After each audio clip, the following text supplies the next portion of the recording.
श्री भगवान ने अर्जुन से कहा, अर्जुन, क्योंकि तुम मुझसे भक्ति रखते हो, इसलिए मैं आज तुम्हें ऐसा ज्ञान दूंगा जिससे तुम इस संसार के सारे क्लेशों से मुक्त हो जाओगे। यह आत्मा की प्रत्यक्ष अनुभूति कराने वाला है, जिससे तुम्हें अत्यंत ही सुख प्राप्त होगा।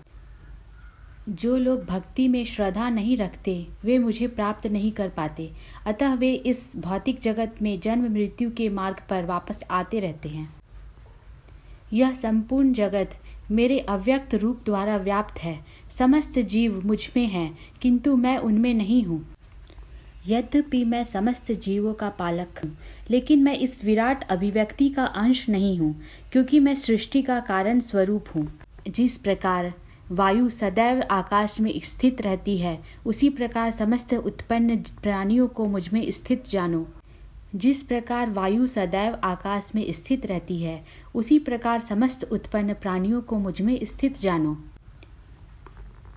कल्प का अंत होने पर सारे प्राणी मेरी प्रकृति में प्रवेश करते हैं और अन्य कल्प के आरंभ होने पर मैं उन्हें अपनी शक्ति से पुनः उत्पन्न करता हूँ। संपूर्ण विराट जगत मेरे अधीन है। यह मेरी इच्छा से बार बार स्वतः प्रकट होता रहता है और मेरी ही इच्छा से अंत में विनिष्ट हो जाता है। परंतु यह सारे कर्म मुझे नहीं बांधते। मैं उदासीन की भांति इस सारे भौतिक कर्मों से सदैव विरक्त रहता हूँ।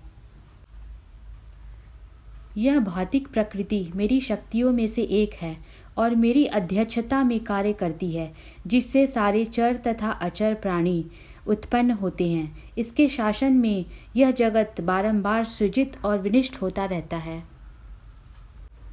जो लोग मोहग्रस्त रहते हैं और आसुरी और नास्तिक विचारों से प्रेरित रहते हैं, उनका प्रकृति के तरफ मोह हमेशा बना रहता है।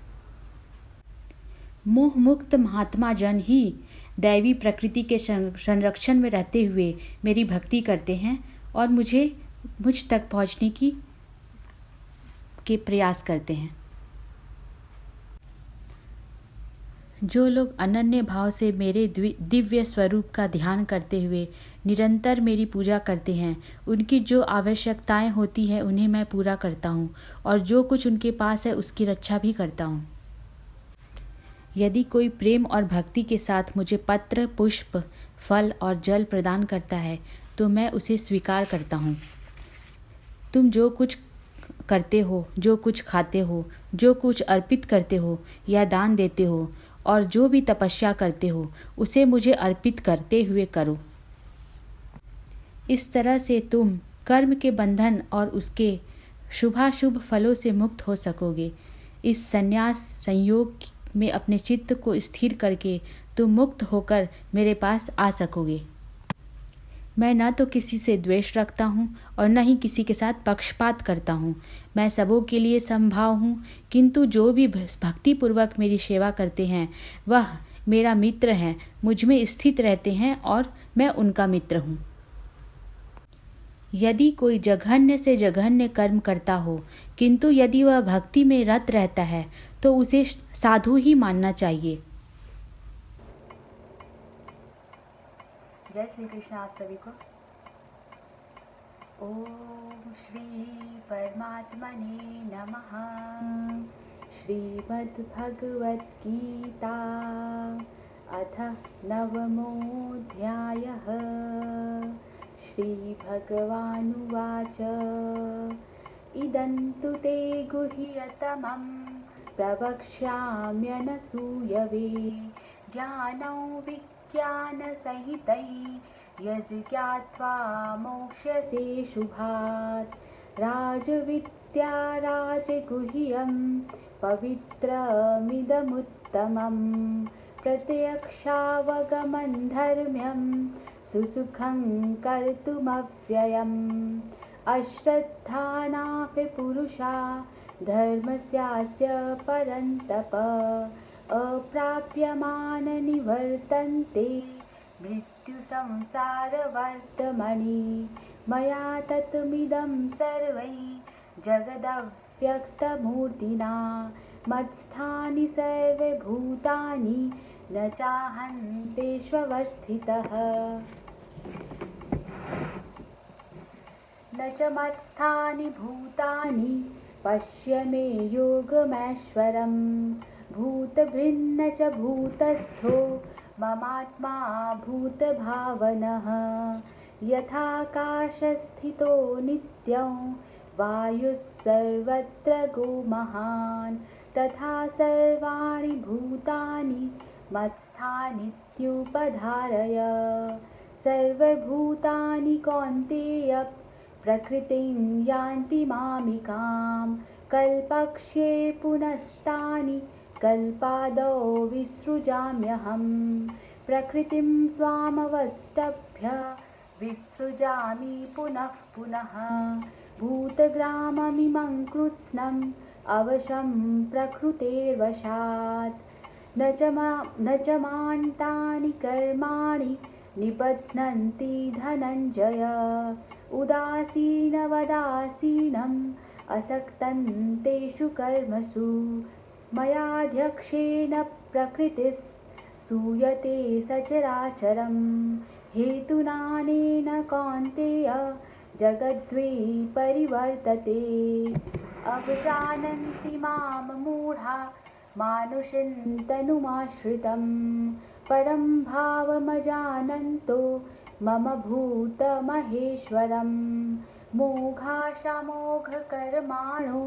मोघज्ञानाविचेतसः राक्षसीमासुरीं चैव प्रकृतिं मोहिनीं श्रिताः महात्मनस्तु मां पार्थ दैवीं प्रकृतिमाश्रिताः भजन्त्यनन्यमनसो ज्ञात्वा प्रभूतादिमव्ययम् सततं कीर्तयन्तो मां यतन्तश्च दृढव्रताः नमस्यन्तश्च मां भक्त्या नित्ययुक्ता उपासते ज्ञानयज्ञेन चाप्यन्ये यजन्तो मामुपासते एकत्वेन पृथक्त्वेन बहुधा विश्वतो मुखम् अहं क्रतुरहं यज्ञस्वदाहमहमौषधम् मन्त्रोऽहमहमेवाज्यम् अहम् अग्निरहं हुतं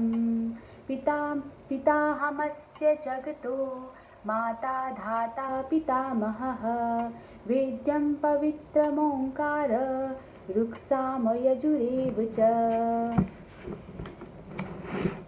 गतिर्भर्ता प्रभुः साक्षी निवासः शरणं सुहृत् प्रभवः प्रलयस्थानं निधानं बीजमव्ययम् तपाम्यहं वर्षन् निगृह्णाम्युत्सृजामि च अमृतं चैव मृत्युश्च सदसच्चाहमर्जुन त्रैविध्या माम सोमपाः पूतपापा यज्ञरिष्ट्वा स्वर्गतिं प्रार्थयन्ते ते पुण्यमासाद्य सुरेन्द्रलोकम् अश्नन्ति दिव्यान् दिवि देव भोगान् त्रैविध्या मां सोमपाः पूतपापा यज्ञरिष्ट्वा स्वर्गतिं प्रार्थयन्ते ते पुण्यमासाद्य सुरेन्द्रलोकम् अश्नन्ति दिव्यान् दिवि देव भोगान् ते तं भुक्त्वा स्वर्गलोकं विशालं क्षीणे पुण्ये मर्त्यलोकं विशन्ति एवं त्रयीधर्ममनुप्रपन्ना गतागतं कामकामा लभन्ते अनन्याश्चिन्तयन्तो मां ये जनाः पर्युपासते तेषां नित्याभियुक्तानां योगक्षेमो वहाम्यहम् येऽप्यन्यदेवता भक्ता यजन्ते श्रद्धयान्विताः तेऽपि मामेव कौन्तेय यजन्त्य विधिपूर्वकम् अहं हि सर्वयज्ञानां भोक्ता च प्रभुरेव च न तु मामभिजानन्ति तत्त्वेनातश्च वन्ति ते यान्ति देवव्रता देवान् पितॄन् यान्ति पितृव्रताः भूतानि यान्ति भूतेज्या यान्ति मध्याजिनोऽपि माम्। पत्रं पुष्पं फलं तोयैः यो मे भक्त्या प्रयच्छति तदहं भक्त्युप्रहृतम् अश्नामि प्रयतात्मनः। यत्करोषि यत्स्नासि यज्जुहोसि तदासि यत्तपस्यसि कौन्तेय तत्कुरुष्व मदर्पणम्। शुभाशुभफलैरेवं मोक्ष्यसे कर्मबन्धनैः नहि मोक्ष्यसे कर्मबन्धनैः। संन्यासयोगयुक्तात्मा विमुक्तो मामुपैष्यसि। समोऽहं सर्वभूतेषु न मे द्वेष्योऽस्ति न प्रियः। ये भजन्ति तु मां भक्त्या मयि तेषु चाप्यहम्। अपि चेत् सुदुराचारो भजते मामनन्यभाक् साधुरेव समन्तव्यः सम्यग् व्यवसितो हि सः। क्षिप्रं भवति धर्मात्मा शश्वच्छान्तिं निगच्छति। कौन्तेय प्रतिजानीहि न मे भक्तः प्रणश्यति। मां हि पार्थ व्यपाश्रित्य येऽपि स्युः पापयोनयः। स्त्रियो वैश्यास्तथा शूद्रास् तेऽपि यान्ति परां गतिम्। किम पुनर्ब्राह्मणाः पुण्या भक्ता राजर्षयस्तथा न अनित्यमा सुखल्लोकम् इमं प्राप्ये भजस्व माम्। मन्मना भव मद्भक्तो मध्याजिमान् नमस्कुरु। मामे वैश्यसि युक्त्वैवम् आत्मानं मत्परायणः।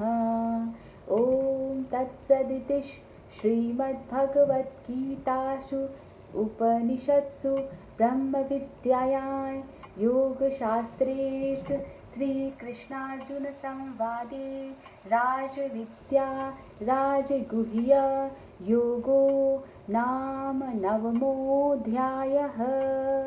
ॐ श्रीकृष्णार्पणमस्तु। Thank you.